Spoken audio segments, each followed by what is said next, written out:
Hello students, आज हम समष्टि अर्थशास्त्र का जो आपका सेकंड टॉपिक है संरचना की भ्रामकता या फॉलिसी ऑफ कंपोजिशन वो पढ़ेंगे।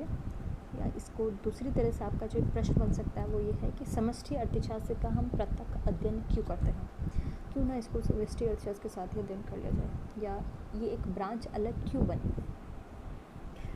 अर्थशास्त्र के नियम जब व्यक्तिगत इकाइयों पर तो लागू होते हैं, परंतु संपूर्ण अर्थव्यवस्था अर्थात समस्त उपभोग, समस्त बचत, समस्त निवेश आदि का विवेचन नहीं कर पाते, तो इससे बहुत से विरोधाभास उत्पन्न हो जाते हैं। बोल्डिंग ने इन विरोधाभासों को समष्टिपरक आर्थिक विरोधाभास कहा है, मैक्रो इकोनॉमिक पैराडॉक्सेस। इन विरोधाभासों के कारण ही समष्टि अर्थशास्त्र के पृथक अध्ययन को न्यायोचित ठहराया जाता है।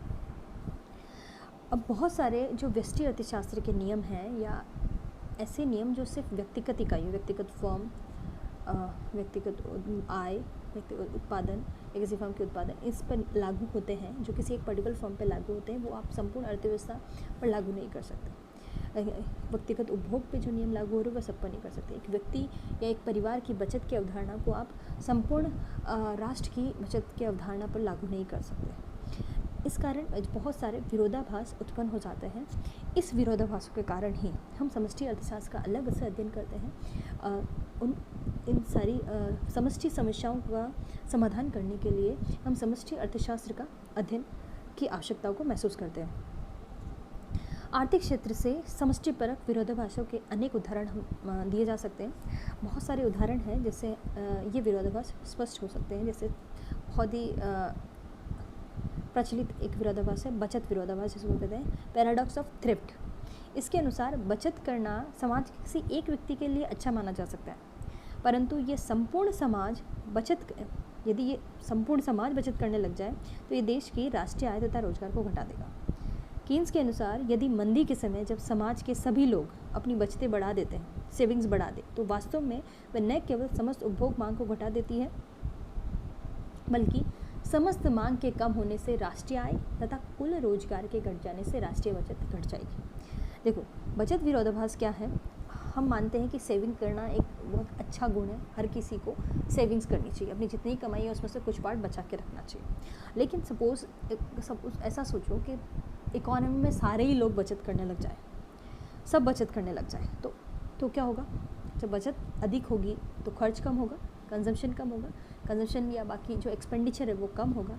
यदि कोई एक्सपेंडिचर करेगा ही नहीं, कोई खर्च ही नहीं करेगा, तो दूसरे के पास इनकम कैसे जाएगी। दूसरे की इनकम, हमारा यदि कोई एक्सपेंडिचर है वो किसी और की इनकम बन रही है। तो यदि सभी सेविंग करने लग जाएंगे तो क्या होगा, मार्केट में डिमांड कम हो जाएगी, कंजम्पशन डिमांड कम हो जाएगी। डिमांड कम होने से एक नेगेटिव या इनवर्स मल्टीप्लायर वर्क करने लगेगा इकोनॉमी में जिसके कारण मांग कम होगी, फिर प्रोडक्शन कम होगा, एम्प्लॉयमेंट कम होगा, नेशनल इनकम कम होगी।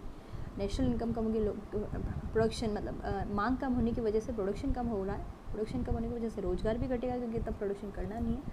तो जब राष्ट्रीय आय कम होगी तो वो और बचत को कम करेगी।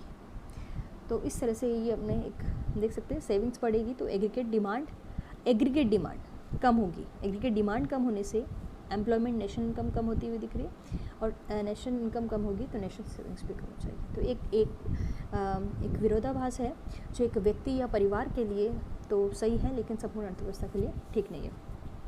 इसी तरह का हम एक और विरोधाभास देखते हैं, मजदूरी रोजगार विरोधाभास।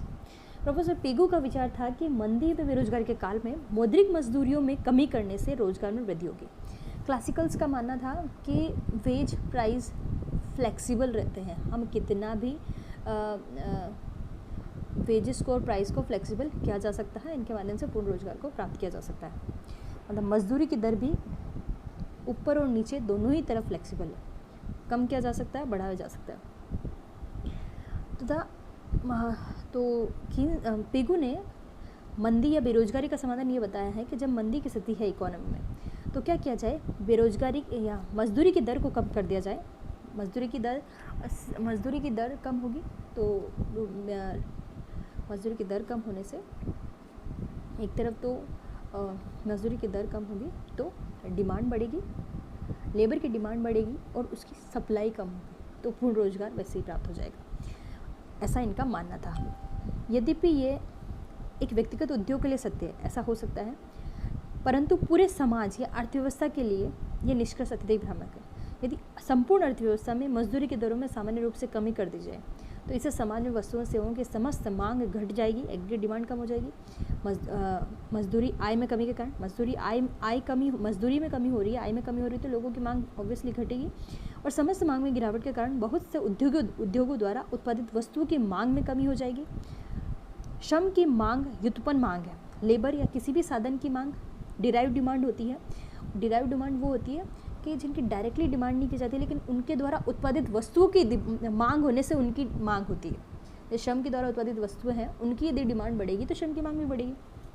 तो यदि उत्पादित वस्तुओं की मांग कम हो रही है तो श्रम की मांग भी कम होगी और वस्तु की समस्त मांग में कमी होने से श्रम की मांग भी कम हो जाएगी, लेबर डिमांड कम हो जाएगी, जिससे रोजगार बढ़ने के स्थान पर घट जाएगा। अतः स्पष्ट है कि जो नियम व्यक्तिगत उपभोक्ता, फर्म या उद्योग के व्यवहार के बारे में ठीक है, उनको संपूर्ण अर्थव्यवस्था के व्यवहार पर लागू किया जाए तो भ्रामक या गलत निष्कर्ष प्राप्त होंगे। ये संरचना की भ्रांति है, फॉलिसी ऑफ कंपोजिशन। ठीक है, इधर मैंने शॉर्ट में समझाया है इसको। वेजेस कम हो रही है तो एग्रीगेट डिमांड कम होगी, वेजेस कम होगी, एग्रीगेट डिमांड कैसे कम हुई? मजदूरी कम होने से उनकी आय कम हुई तो मांग कम करेंगे, मांग कम हुई तो वस्तु की मांग में कमी होगी, वस्तु की मांग में कमी होने से वस्तु का उत्पादित करने वाले साधन, श्रम की मांग में कमी होगी, रोजगार में कमी हो जाएगी। इस तरह से एक विरोधाभास है। ये हम आपका छोटा सा टॉपिक है संरचना की भ्रामकता, ये पूरा होता है। Thank you.